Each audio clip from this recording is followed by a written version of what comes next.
the Celtics losing Tatum in the playoffs look in. Jason Tatum was having a game of his life just to go down with a non-contact injury, which absolutely looks like a torn Achilles last night. But over the weekend, we saw the Pacers go up 3-1 on the number one seeded Cavs by absolutely blowing them out of the water. The Cavs were down 41 at the half, 80-39, as they fell officially 129-109. And the Thunder tie up the series with the Nuggets at 2-2 apiece, while the Wolves go up 3-1 on the Warriors with Steph missing yet again. So I do have a video clip if people didn't see Tatum getting injured. Here is that clip. Back in, lost the ball. Anunoby all by himself throws it down. And Tatum is hurt. Tatum is down. He wants a timeout. Tatum in so much pain. And the Celtics call timeout, grabbing that right ankle. So before we have Leaf leave, I did want to get your thoughts on the Celtics and the Pacers. So go ahead and what did you think? What do you think about the Pacers being a 3-1 on the best team in the East?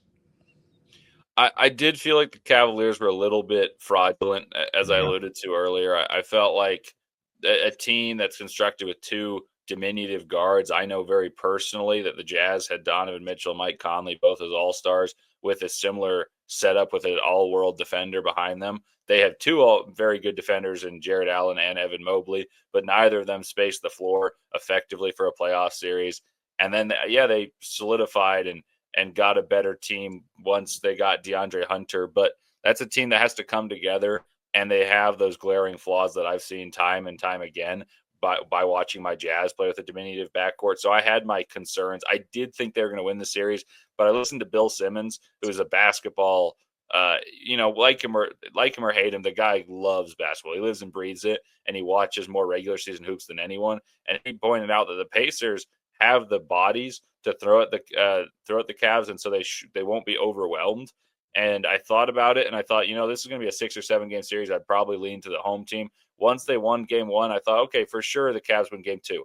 And a championship level team does win game two. They're winning, they're closing without some of their stars, and I understand that, and that does matter. But a championship level team wins that game. They lost it, and then they lose by 40 in game four. So I've been a little lower on the Cavaliers all season. I did think they'd win this series, but I thought the Celtics would beat them. I fully understand the Celtics are not in a great position themselves, but I thought that their ceiling was an Eastern Conference Finals berth, and I wouldn't be super surprised based on their build if they were going to lose in the second round. As for the Celtics, I think they're still probably the best team in basketball to me. They've just played terribly in fourth quarters, and now the real question with the Celtics is, they were going to have to make a money decision on Jason Tatum or Jaylen Brown or both. Do you go with both, and who else do you lose? Because they had a kind of dynasty brewing, but their supermax is kicked in. And now, instead of having a chance to have the signature game of Jason Tatum's career and, potentially win that game, which they've led by 14 or more in the second half of every game this series. Like, that's crazy to be down 3-1 with that. But they've had that happen, and now they've lost their transcendent talent, a top 5 player in the NBA. Though I don't really like Jason Tatum, and he's way more hated than he probably should be, that's happened. And now he's probably out for 18 months, because 18 meaningful months. He's going to miss the rest of the season. He's going to miss next year. And then they got to reload for the next season and make significant franchise decisions. So the Celtics had a nightmarish night last night. I'm a big I actually am it's kind of crazy to think about that. I'm a Bucks fan who actually likes Jason Tatum, and it sucked to watch that last night because I've rooted for him since he came out of Duke and everything like that. So he was just he's that good of a player to me. But I don't know exactly what the Celtics were doing this series. I understand, injuries were lingering with Holiday and Porzingis having this crazy illness going on. I'm not sure exactly what that's all about, but it really affected his game. But with the Knicks, I thought the Knicks were fraudulent after the first series because Cat wasn't playing up to standards.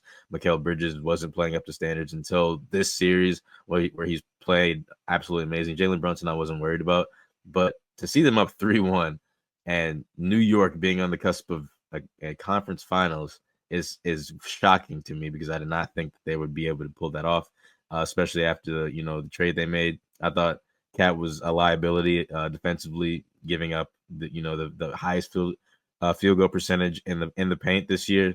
which is just mind blowing in my opinion. And it's very shocking to see, and it really sucks to see Tatum go down because I was excited to see him, do good after he got kind of blackballed at the Olympics. But it kind of shows to go, why he got benched, in my opinion. They weren't able to close out, like you guys were saying. Fourth quarter matters. They weren't able to close out as a championship team, like they should be. And it kind of happens with the Cavs as well. And they weren't winning games, so the Pacers were able to do that. They got bodies, Aaron Naismith, Aaron Nimhard, all those little role players that they have.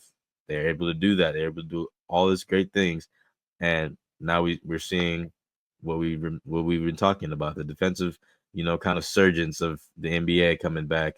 Obviously the Pacers are more offensive than anything, but those teams that are deeper now and can have those stable players, we're seeing the results of that. So it sucks to see Tatum go down. It's kind of nice to feel something new. Knicks Pacers looking like conference finals, and as much as I hate the Pacers, they're pretty good. So it is what it is now. So with that, we're going to say goodbye to Leaf. Thanks for coming on, and we'll definitely have him on a lot more as well as we continue our podcast network. Yeah, man. It was nice to meet you, man. It was good to meet you. I'm excited to see what you what your Jazz do in this draft and free agency coming up. So good luck with that, man. Thank you. Appreciate it, guys. That was a blast. I'm happy to hop on anytime. Yep. All right. So we're going to continue with what we were doing. So we're going to look at the slow-mo of Tatum getting hurt. As you can see, non-contact, couldn't even walk. Jason Tatum, you can see, distraught right now. As soon as we get an update, we'll pass it along. Absolutely breathtaking. I mean, it was so different than the Dame injury. The only solace that, if there's any, which there isn't much from this, is that with the Dame injury, he was so lackadaisical almost in a way about it, where he just kind of sat there. And I saw this a little bit on Twitter last night, where it was like there was a chance that he might have only partially torn it, specifically because of his reaction, and that when it's a full tear, they tend to react a bit more casually, I guess, and it doesn't nearly hurt as much. So if there's any solace to take, that would be about it. But my rule with rivalries as well, with injuries, is that I'll root for a rival to lose by 50, but not because of an injury. If we're playing, say the Bucks were playing against Boston and this happened, I'd want us to beat them by 100. Yeah. However, I wouldn't want it to be because of injuries. I'd want it to be because we just genuinely beat them. I don't root for injuries on any team, any player. I don't care who it is. It could be my least favorite player of all time. I'm never going to root for an injury. And I feel really horrible about what happened for Tatum, because that series is essentially over, and there's a lot of questions that they have to answer. But going back to that, I really think Jrue Holiday will not be a Boston Celtic next year. I don't think. Nope. I think him and Porzingis are probably the two odd men out if I had to put bets down. I think they're going to want to keep Derek White around just because he has a bit more upside. He's younger than Jrue Holiday is. Holiday, I think, is on a bit of a decline, at least on the offensive side of the ball. And Porzingis is just, the best availability is availability. He's never out there. He's never able to be healthy. He sits out a ton of games. And yeah, you just need a guy that's able to be out there and give your team valuable minutes. And with him being out so much, I don't see a reason why they bring him back. Yeah, so what sucks about the Warriors series is that the Wolves' 10th road win in the last 2 playoffs, most in the NBA. The Warriors' 3 straight playoff losses for second time under Steve Kerr. So, I mean, it's, they definitely miss Steph Curry a lot. The updated playoff bracket right there. Obviously, the best series is the Nuggets and the Thunder. So.